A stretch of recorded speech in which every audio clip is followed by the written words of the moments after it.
Hi, this is Krieger Margin here. In the background for this video, you're going to just see a game in the menu. Uh, as I'm going through these kinks, doing it this way, so there's minimal editing, and I don't have to spend hundreds of dollars on software. I have to stream. I get the clip from the stream. So I'm just having this game up in the background while we're playing. So it's a quiet deal. So anyway, so this is my review for Star Wars Jedi Knight, Jedi Academy.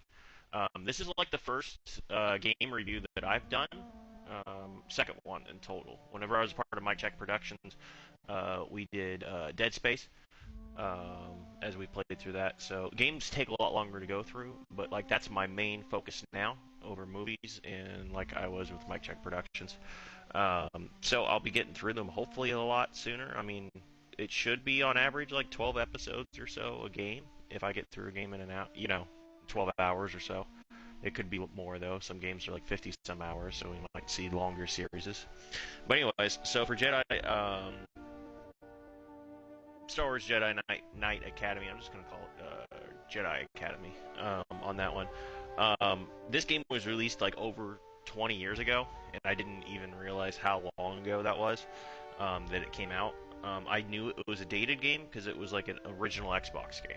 And I started playing it because I wanted to knock out some of my older Star Wars ones I haven't got a chance to play.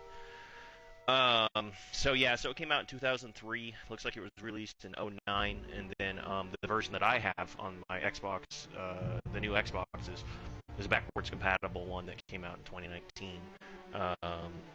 Overall, I mean the projected time to play the game was supposed to be 10 hours, and then 14 hours if you wanted to 100% the game. Which I'm not like a completionist, but I don't think there's a bunch of bonus things to go through. I mean, maybe the 4 hours is saving. At one point in the game, there's a split towards the end of the game where you can go dark side or light side, and I think that may get your extra 4 hours. But I'll talk more about that here in a minute. I always like doing like revenue and everything, seeing how successful a game was versus the ratings and how it was received. So.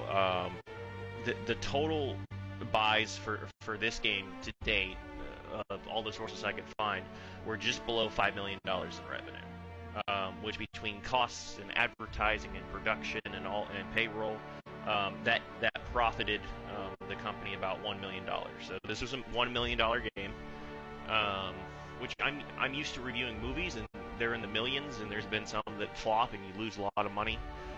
So being my first full review, I'm going to say that, this is positive. It's the most profitable game I reviewed now, since it's my first one. So we'll keep a leaderboard going to see what's making the most amount of money. But, 1 million seems like a decent amount. I mean, that's a lot of work. It's definitely not like a huge production movie, and you got to think most of its sales was when $1 million was a lot more money 20 years ago. It's also crazy that 2003 was 20 years ago, but there's been some people I've seen commented on the videos, and they're just like nostalgia trips and everything, and like it's not the intent to be fishing for these kind of people, but I do appreciate like when they go back, and I can see some of these multiplayer modes that have been taken away, and it's like, wow, that would have been a pretty cool experience to have. But I was born in '95, so I was. I was just now starting to really play video games when this came out. So IGN has rated this game 8 out of 10 overall. They're the most reputable rating for that, and other ones I found on average, it was around 8 out of 10 overall. Most people really like this game. Judging by the way it's been reviewed, it looks like a lot of people feel like this is one of the best Star Wars lightsaber combat battles. Early game, I would have disagreed with you, but late game, it got much better. And I would argue that, we'll play other Star Wars, and I'll compare it, but, so far, it's top-notch, and I'll get into that here in a second. So, actual playtime it took me, like I said, it said 10 to 14 hours. It actually took me 18 hours to beat this game, and it was, like, over a year-long process. But I wasn't like doing what I'm doing now. I'm really gonna drive into this stuff and have some good gameplay. So, like I said, it took longer. I think a lot of that, I got stuck on a couple key parts, but it's like the first half of the game was really bad because the combat wasn't fun because you weren't having lightsaber battles. You maybe see one or two Sith warriors or acolytes per mission, and I thought it'd be a bigger deal later when they just throw hordes of them at you and it's an even fight and they're hard. That made the game like a million times better. So I mean, for me, it really cuts into the game that I didn't start enjoying it until the end. I understand some people have this nostalgia for the game, but like that first half of the game was terrible. I mean, it took me months to get through it because I just wasn't having fun. But then once you got to the section where you can pick your lightsaber duel or two different blades, it got so much better, and I wanted to play it constantly. So that's what I did. I just kept playing it. So, anyways, so that was a good and a bad portion of it. So 18 hours. It took longer than expected. That kind of knocks against the score a little bit. The story was pretty weak. I mean, it was in an era that's pretty boring. It's right after, Palpatine and Empire fall. So there's remnants. There's no major bad guys. Star Wars actually hasn't explored this very much, other than the sequel trilogy, which has not been well received. So I mean, the story era was not great. A lot of the evil people are just generic evil laughs, nothing like of substance or like a character that you would care about as a villain, because those make the best villains when you kind of want to cheer for them at the same time. And you just don't want it to end. On this one, I couldn't wait for it to end because it was just evil little cackles, and the Marco Ragnos thing was really underwhelming. Just taking over her body. I mean, I think if they would have did like a transformative thing on the final boss when he takes over her body and transforms into some like his actual form.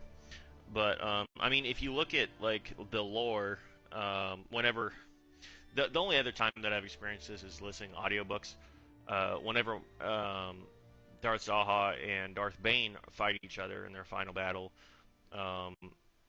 it's alluded that he could have taken over her body, but she had more magical prowess than him, so she overtook him. But she would have it deletes the other person's personality completely, and they just become one new person. So I mean, it falls in line with the Legends canon. Which is not canon now, but it's the best thing to go by because this was on the Legends timeline. So it falls in line. It's just not very that part wasn't very satisfying in the game. I was like, oh, you look back, I was like, yippee, this is done. So, anyways, so I kind of wrote some of the story, some of the ratings, and I do 0 to 10. 0 being unwatchable and I couldn't finish it or playable. 10 is the most perfect game possible. I will be surprised if we get any 10s, because no game is perfect. And I don't do it. It's going to be all critical.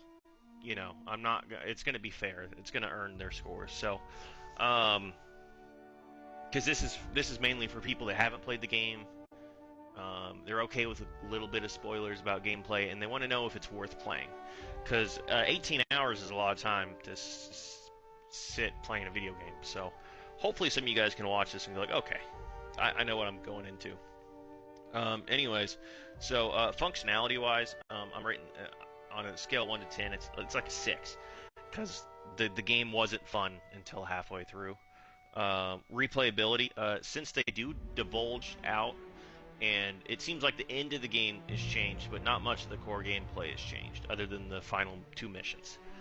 So I'm putting that as a 7 for replayability, 7 for funness. I mean, it was very fun for the later half of the game, and I'm sure in its time it was great, but replaying it now, the first half was brutal. Story's a 4 because it really wasn't that creative of a story. The game cost me $9. So for 18 hours of gameplay, having fun, the amount of entertainment I've got out of it, I'm happy that I paid $10 for it. That is definitely worth it. I paid more for McDonald's. That did not go well. So my overall final review for Star Wars Jedi Academy is 6.5 out of 10. Said it's a game that brought me slight enjoyment, but I didn't think it was the greatest thing in the world. So, anyways, I want to hear what you guys think about my review, what your guys' score would be, and then kind of debate it in the comments if you guys want. Because I'm very interested to see how you guys took this game, if you played through it either 20 years ago, or if you started again, or if you're thinking about it.